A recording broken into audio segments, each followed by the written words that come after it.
compartiré con ustedes un texto acerca de las murallas,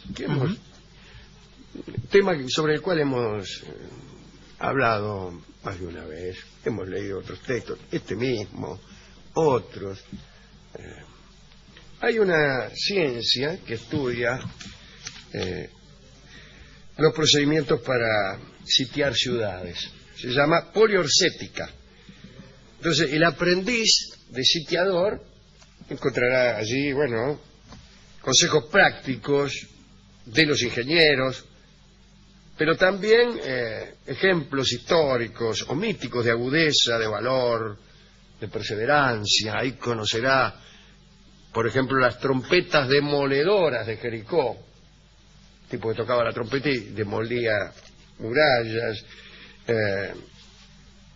Se interiorizará del drama de Masada, allí esta cruel ingeniería de Flavio Silva y la determinación de Eleazar, que ordenó a los sitiados darse muerte unos a otros antes que entregarse, o si no, la aparición de Jesucristo ante el rey Enrique de Portugal durante el cerco de Lisboa, y el reproche del rey, que le dijo: Señor, hazte visible mejor entre los sarracenos que no creen en ti. Bueno, también está Tutmosis III ante la ciudad de Kadesh, y un amigo de este programa, Shi Huangdi, aquel que se proclamó primer emperador y que, entre otras extravagancias, resolvió comenzar la construcción de la muralla china, la más célebre de todas las murallas, y también la más extensa y la más grande. Dicen que se ve desde la luna, lo cual no presenta una ventaja que yo sepa apreciar demasiado.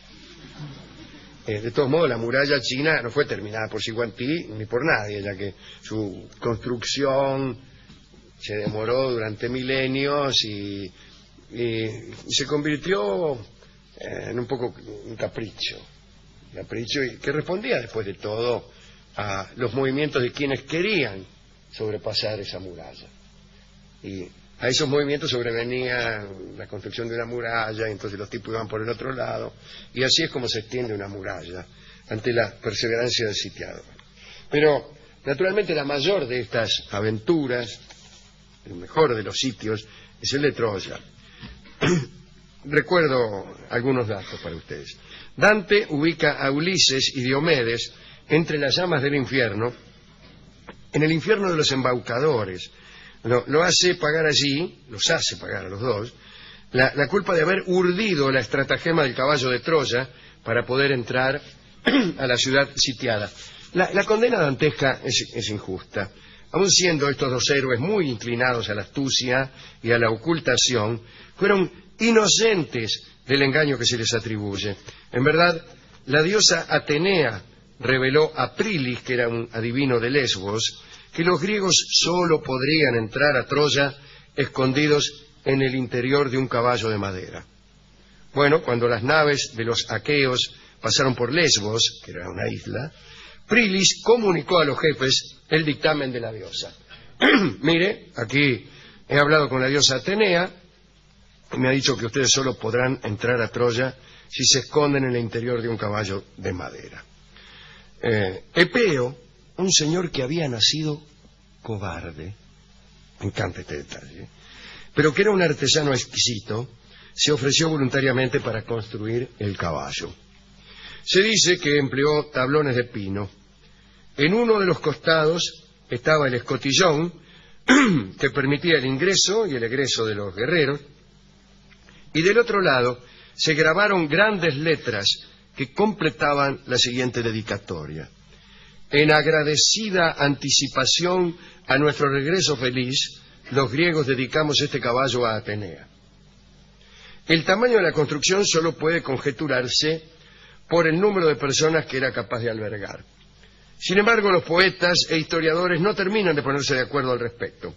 Algunos hablan de 23 personas, otros de 30, 50 y hasta 3.000. Conocemos, eso sí, el nombre de algunos de los que estuvieron dentro del caballo. Recordemos a Menelao, causante, en cierto modo, de la guerra de Troya, a Camante, Toante, Neoptólemo, Estéleno, Ulises y Diomedes. Epeo también formó parte del grupo. Lo subieron de prepotencia, naturalmente, y lo sentaron junto a la cerradura con el pretexto de que era el único que sabía hacerla funcionar. Suele decirse en las conversaciones de las pizzerías que el caballo fue presentado a los troyanos como un obsequio. Está también el dicho, un presente griego, ¿no? Parece hacer referencia al caballo como regalo. No fue así. En realidad, los griegos incendiaron el campamento y se hicieron a la mar fingiendo que abandonaban el sitio. Pero las naves se ocultaron detrás de una isla cercana y allí esperaron. El caso es que al día siguiente los troyanos encontraron la campiña desierta y en medio de las cenizas del campamento, muerto de risa, el absurdo caballo de Epeo. El rey Príamo, que era el rey de Troya, ¿no?, y los suyos se acercaron a examinarlo y surgieron opiniones distintas.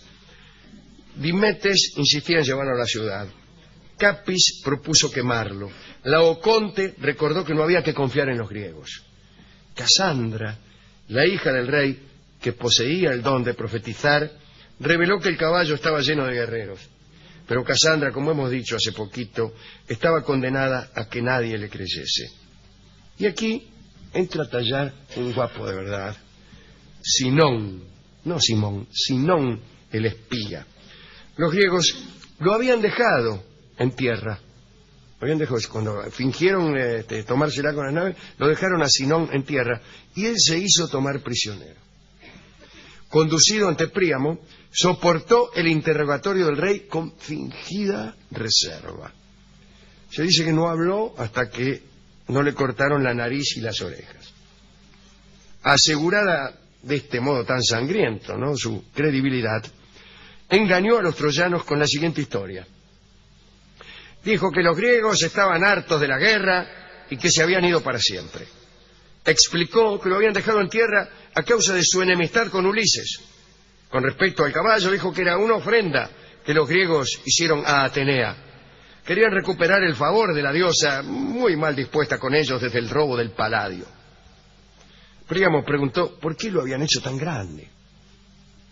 Entonces Sinón habló de una predicción del adivino Calcante. Si los troyanos despreciaban la ofrenda, serían destruidos. En cambio, si introducían el caballo en Troya, se hallarían en condiciones de conquistar Micenas, que era la capital más importante de la confederación aquea. Para su desgracia, el rey Príamo le creyó. Hizo agrandar las puertas de Troya para entrar el caballo, pues no le entraba. Lo dedicó a la diosa y después los troyanos empezaron a festejar la victoria por anticipado. Pero bueno, se fueron los griegos y ahora vamos nosotros a sitiarlos a ellos y todo marchará muy bien. Cuando todos dormían la borrachera, Sinón, que había quedado por ahí olvidado, sin nariz y sin orejas, encendió unos fuegos. Era la señal convenida con la flota griega. Los barcos se acercaron, los guerreros que estaban dentro del caballo salieron. El primero en hacerlo fue Equión, un señor que se rompió el cuello. Después comenzó la matanza. Y terminó cayendo Troya, naturalmente. En todo cerco, en todo sitio, se supone que el sitiador es dueño del territorio vecino, que está en situación de impedir, por ejemplo, el abastecimiento del sitiado, y que es el que toma las decisiones. Puede decirse que todas las plazas sitiadas caen, más tarde o más temprano. El destino de toda muralla es ser derribada. Ante semejante postulación, los espíritus prácticos podrían sostener la inutilidad de cualquier resistencia al asedio. Si al fin habremos de capitular, ¿a qué demorarse en las tribulaciones del heroísmo? La respuesta a esta objeción es contundente y melancólica. Vivir no es otra cosa que una resistencia inútil. El rey Príamo sabía que el destino de Troya era el fuego, pero combatió durante 10 años. El hombre sabio sabe que va a morir, pero vive y se resiste a la muerte tanto como puede. Es mortal en beligerancia. oyente poliorcético de este programa. El que ahora os habla defiende unas modestas murallitas de humo que ya se han derrumbado 1000 veces y guarda en su patio numerosos caballos de madera, obsequio de amados traidores. Ahora, en este mismo momento, empiezan a salir de ellos los enemigos. Hemos ido a la discoteca, hemos debido superar alambres de púa que había tendido este hombre, puertas mosquitero, cazagañotes y otros elementos destinados a soportar el asedio. Una vez superados los escollos, pudimos lograr que escuchara nuestra historia. Solo pescó un momento, como siempre ocurre. Le llamó la atención que Casandra, la princesa de Troya, pudiera profetizar el futuro, pero que sus profecías no tuvieran efecto porque nadie las creía. Después me contó que a él le pasaba lo mismo, que su mujer no le creía, que su cuñado le debía 50 pesos y que le habían tocado los peores vecinos del mundo, porque ya sabemos la idea de la filosofía que tiene el discotecario. Sin embargo, en honor de Casandra, me regaló un lindo tango que se llama Como aquella princesa, en evidente alusión a la hija de Príamo, cuyo don de profecía le fue otorgado por Apolo, pero ella se peleó con Apolo, lo traicionó, en realidad no cumplió una parte del pacto. Apolo le dijo: yo te enseño a adivinar si vos te revolcás conmigo. Y cuando Apolo entró corriendo para cumplir con la parte que lo beneficiaba a él, la mina se hizo la que no, qué sé yo, y entonces Apolo le escupió en la boca, que era la forma revocatoria del don. Contando todo eso, mejor dicho, no contándolo, ya que la letra no dice absolutamente nada al respecto, aparece este tango, Como aquella princesa, que escucharemos en la hermosa versión de Hugo del Carril. Es una de las primeras grabaciones de Hugo del Carril.